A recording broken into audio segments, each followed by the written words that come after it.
welcome to Vertigo and our little episode on non-referential design.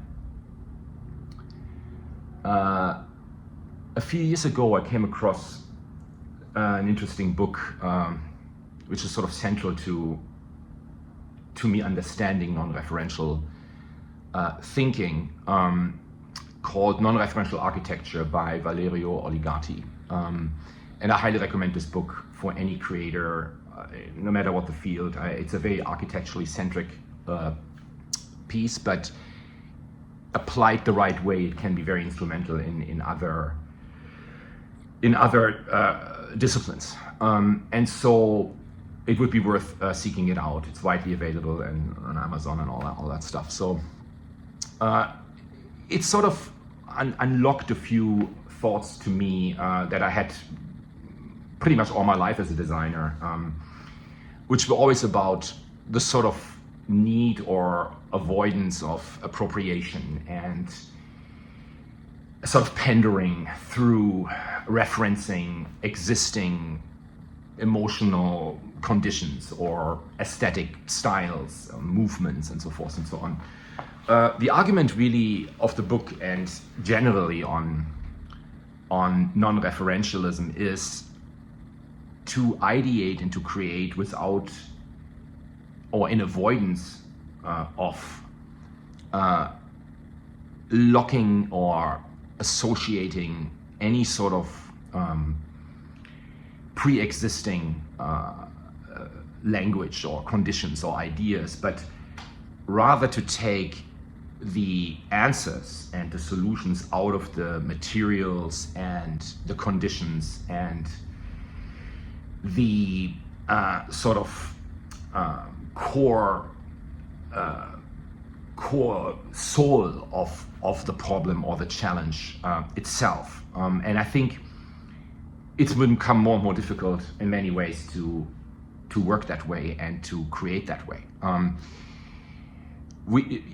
There's an interesting sort of, and I'm going to refer to another book in a minute that bleeds into this, but there's sort of this interesting idea of the promise of a design and what does a design, sort of a successful design, really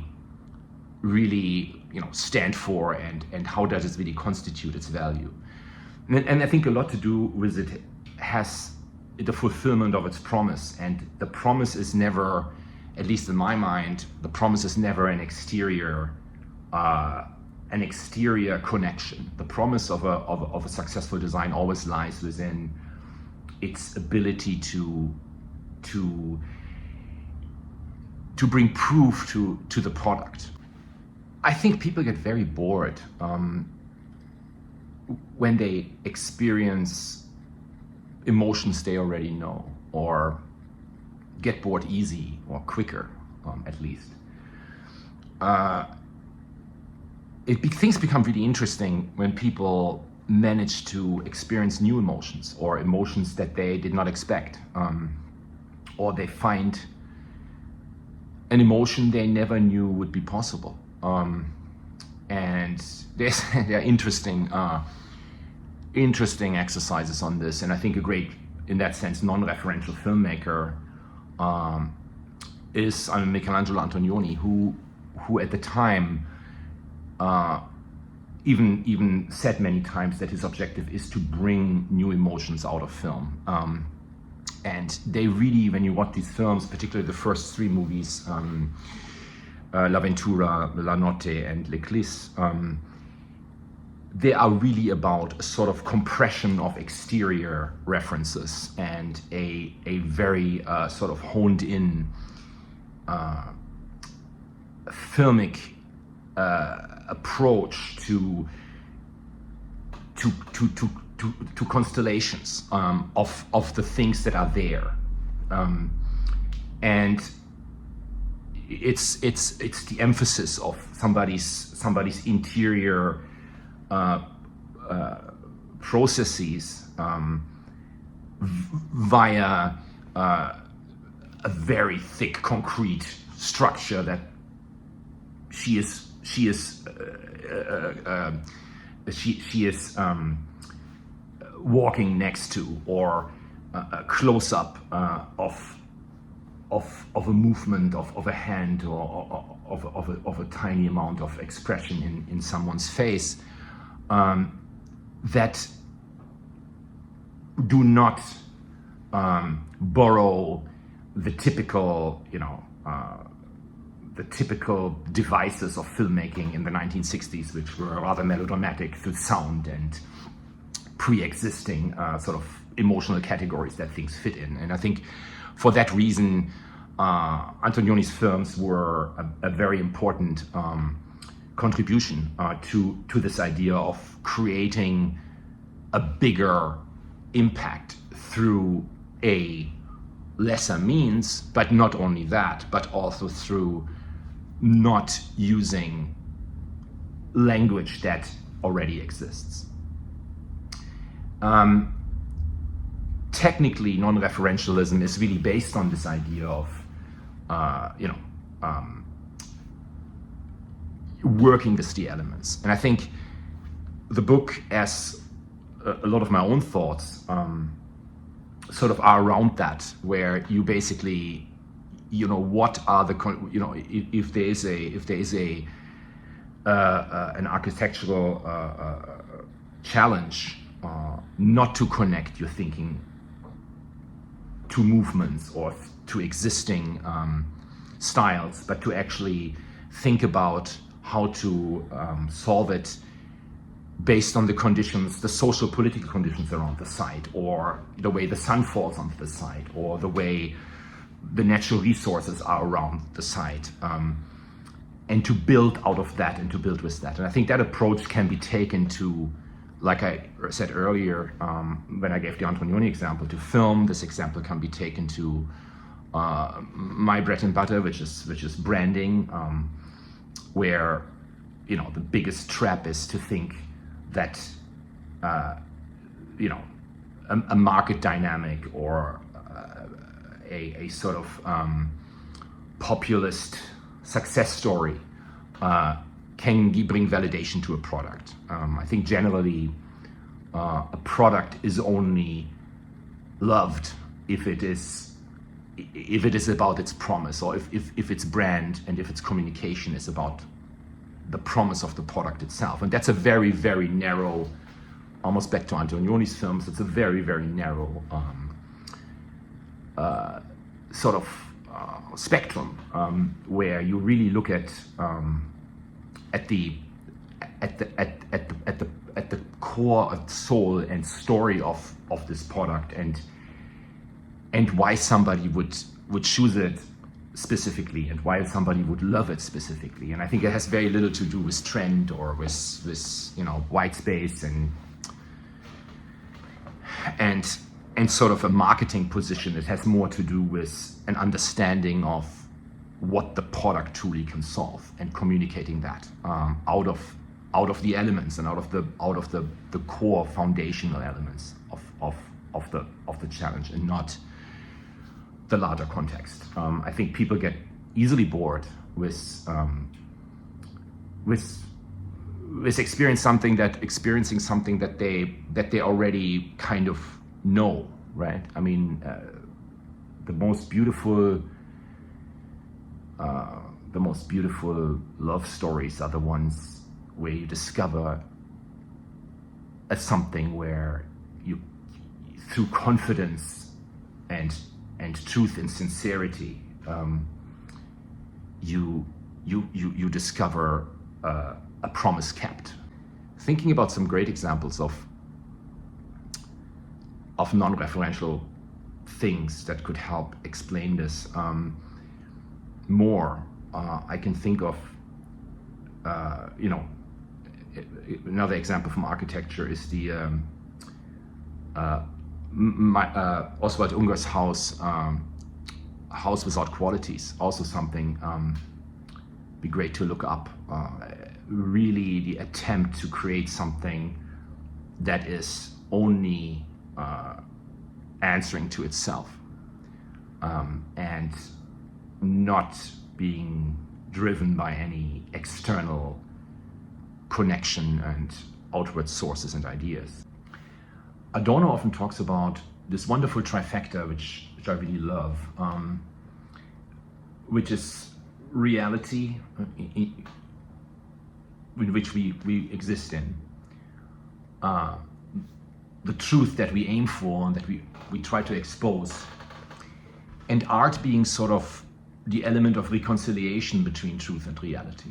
He even refers to this idea of light, or truth is the light that shines onto reality, which is really fundamentally what non-referentialism really is, which is to unearth a deeper sense of truth inside of a reality in its elements. The opposition to this, which would be sort of referentialism, would be to think of this trifecta as reality, truth, and utopia, meaning that we're trying to steer our reality and its truth that we are trying to unearth, not to reconcile the truth, the bitter truth, but to actually bring it together towards a utopic state, to a utopia state that we're trying to get to. So we're leading either the artistic act to a reconciliation between reality and truth, or to bring a reality into a utopia. And that would be, to me, a very referential idea, where we're trying to aim for a future, and we're referencing in our actions rather a future, a forward, than actually an inward or an insight to that. There's this idea where on the horizontal plane,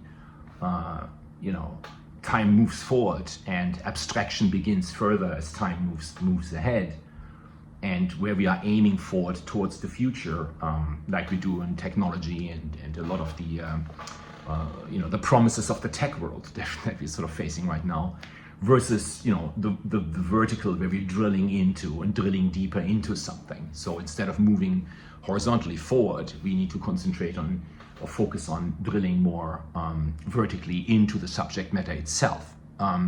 And so that would be very non-referential, because it's really just about the thing itself versus something we're trying to get to as a reference for our own decisions in the now. I will hopefully create another vertigo on this, which I would want to call something like the avant-garde, in terms of time and space, or something like that, and how the avant-garde is sort of needs to understand these specific tactics in order to be even relevant to today. So let's think about some really great examples of non-referential creators, and one person that really comes to mind very quickly to me always is Helmut Lang, who was a fantastic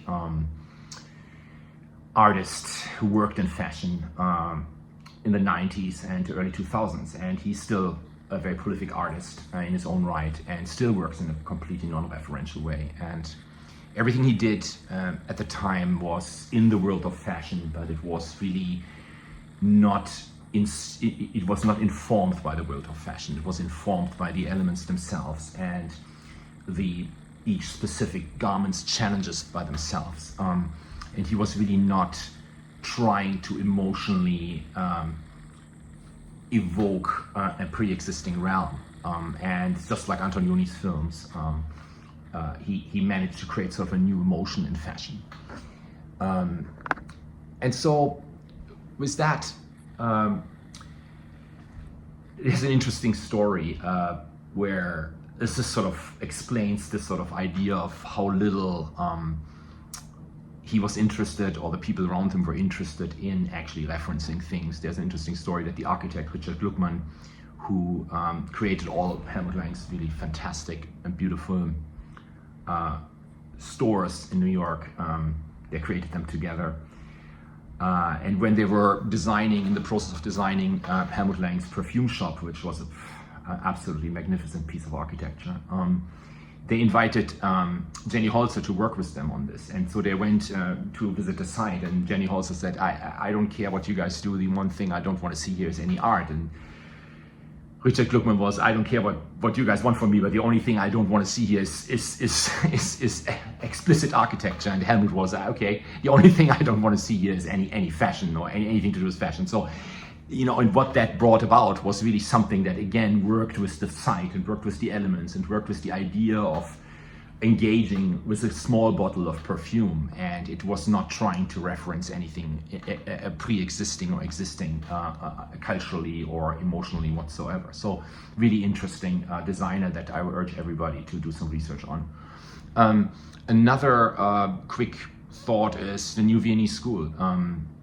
Composers at the time, around the turn of the century, in the early 20th century, who try to really create a new way of listening to music and a new way to understand, to go against pre-existing harmonics, and a new way to understand how music can function. And by not working with the typical tactics of how emotionally connect harmonics to people, but to make them understand that music could also be understood as a way to read contrasts or dynamics or shapes of sound, and weights and contrasts of sound. And so highly recommend listening to a small piece. Some of them are very short, by Webern.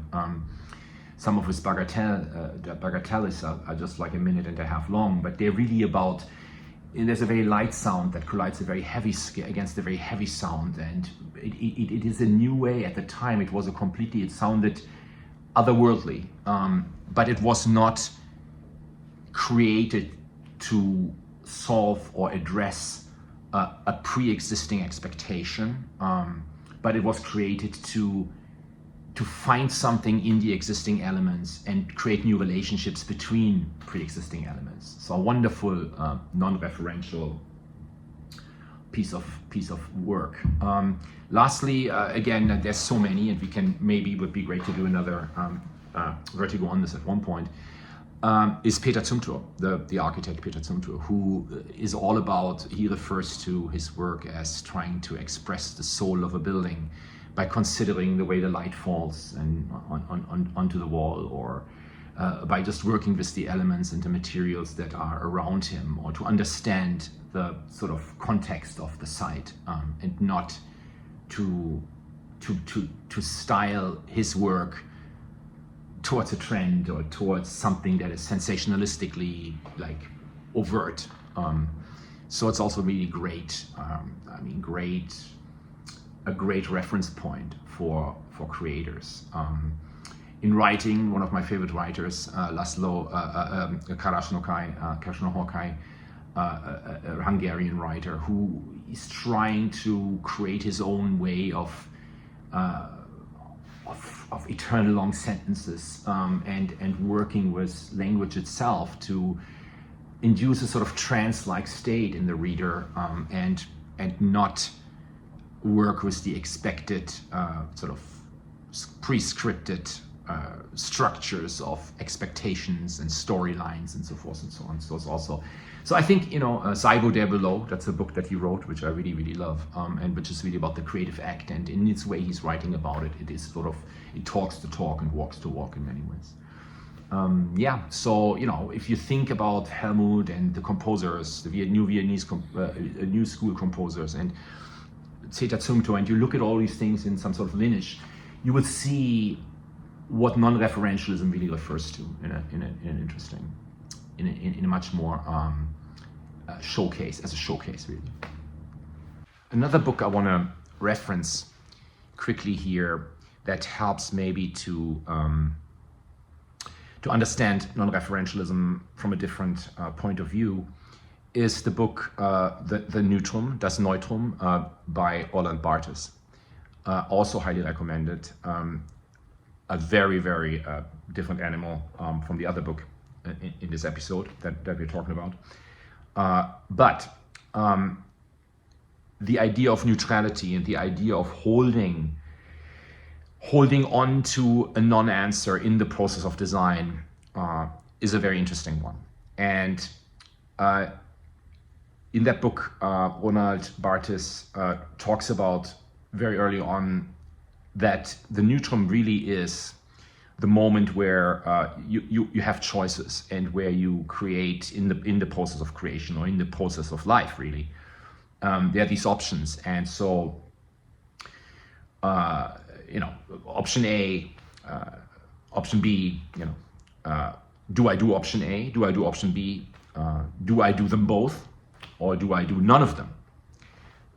And instead of doing any of that, we are holding the moment where we are in the process of having these options, and we are investigating them, and we are playing them through, and we are prototyping them out, and we are working with the basics of choice making as our foundation of ideation and creation. And that he refers to as the neutrum. And there are other great moments in there where that's even equalized to this idea of where you are basically having these strikes of genius whilst you are in half sleep or in meditation. And basically all of these options are also somewhat in balance and in some sort of nuclei spin.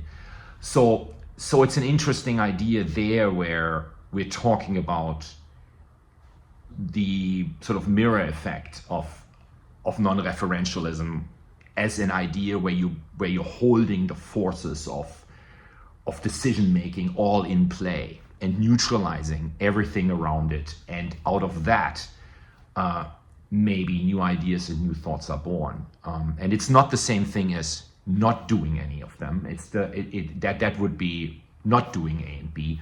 It is about all of them being in equal force and power, and playing them through, not making the decision, holding the decision out, waiting, being silent and waiting. In that moment, you're really not referencing everything. It's sort of the ground zero for non-referentialism, if you may. And in that moment, an unexpected answer, a new answer might reveal itself. And so an interesting sort of minor quote in that book, which really is truly brings us right back to the core of non-referentialism, really is when Paul Schrader, the director, was asked about a question about his sort of objectives in filmmaking. And I'm paraphrasing this, maybe not the right way, but his answer to this was sort of, I'm about stretching the now, stretching the moment of now. And that itself brings us back to the matter and the materials at hand, and the choices at hand, and not to pander or appropriate towards external ideas. Lastly, some good or bad, actually, examples of referential things, right? I mean, we talked a lot about non-referential things. Let's juxtapose them against referential things. And one thing comes to mind very quickly is the movie everybody's talking about right now, The Substance, which paradoxically I actually put it on my best movies of the year list of last year, even though I consider it an absolute referential work. and why I thought this was one of the best movies of the year is another story, and we can talk about that more. But it's an uninteresting film when it comes to this idea of creating new emotions. Everything in this movie is about referencing pre-existing experiences and pre-existing notions of something, from its social political statements to its sort of promise of its dialecticism. We know all this. There are no new emotions in that film, right? And other examples of highly referential stuff, like in fashion, vêtements or Balenciaga, whatever, right? I mean, there's very few things that earlier we talked about Helmut Lang, and there are very few things that a brand like Balenciaga or a brand like Viennese is doing that is in any way or form non-referential. Everything references an existing scene or an existing sentiment or an existing. So it is very much about appropriation there as well. And sometimes, there becomes the sort of idea of self-referentialism, of self-referencing, and that becomes boring very quickly too. You're not solving anymore anything other than your own aesthetic dominion. And so, also something, look at this as a litmus test, to think, how much do I really love this, because it is challenging me to experience something, and it was created out of its own sort of, out of its own core matter. Or is it something that only is popular because it is very much like something else that I already know? It's getting more and more difficult, I think, to work this way, because the temptation of using tools that enable easy access to pre-existing answers, the temptation is greater than ever before. This whole process of starting a project with mood boarding, for example, I always feel is more limiting than helpful. These things are not about moods in the first place. I think AI, as much as I really love this technology, I also fear it's going to help to make the trend of working through references even more, heighten that trend even further. It's basically sort of like a referencing machine, AI, in a way, right? And you are exploring, maybe only through a lucky coincidence, eventually some new form of disconnected visualization will appear, but will you be able to even recognize that if your mind is trained to just look for things that you can hold on to?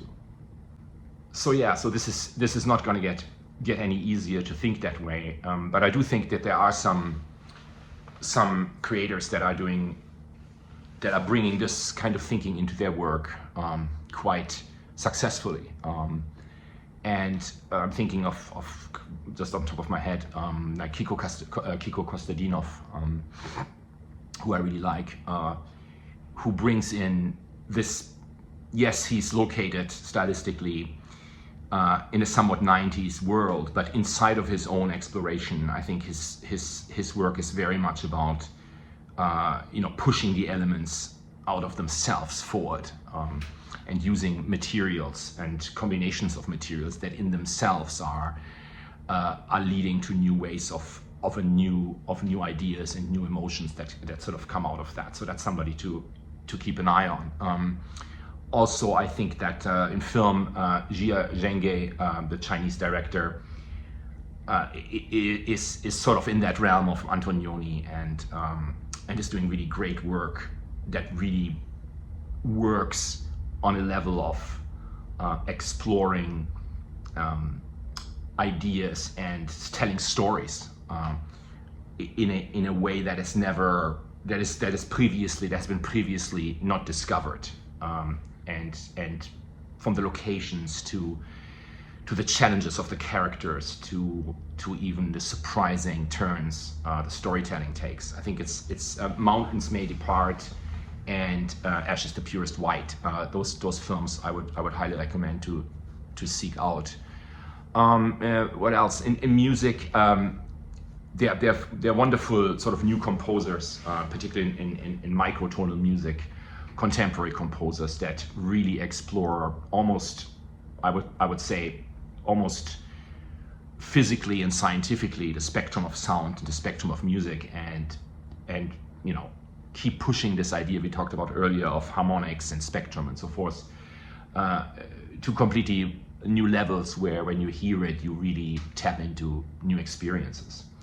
Also younger composers that sort of blend techno music with these traditional forms of classical composition are interesting. Katharina Barbieri or Clara Lewis or Lucy Railton. So there are interesting new composers out there, which I think one should look into. And from sort of a little bit of an older generation, I think Autechre, the techno, sort of proto-techno, early 90s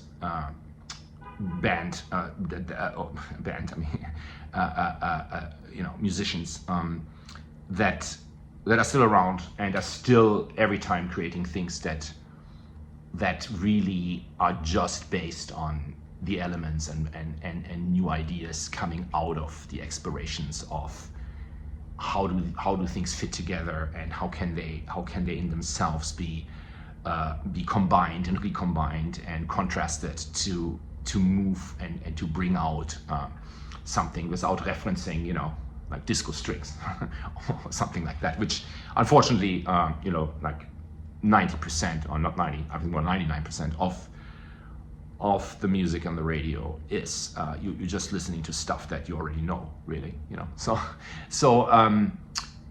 yeah, I hope you enjoyed this, and let's bring this to an end here. And please reach out to me with provocations or questions or challenges, and we talk about that. I really have a passion for thinking about these things, and let's come up with some new ideas together. And I see you at the next Vertigo. Take care.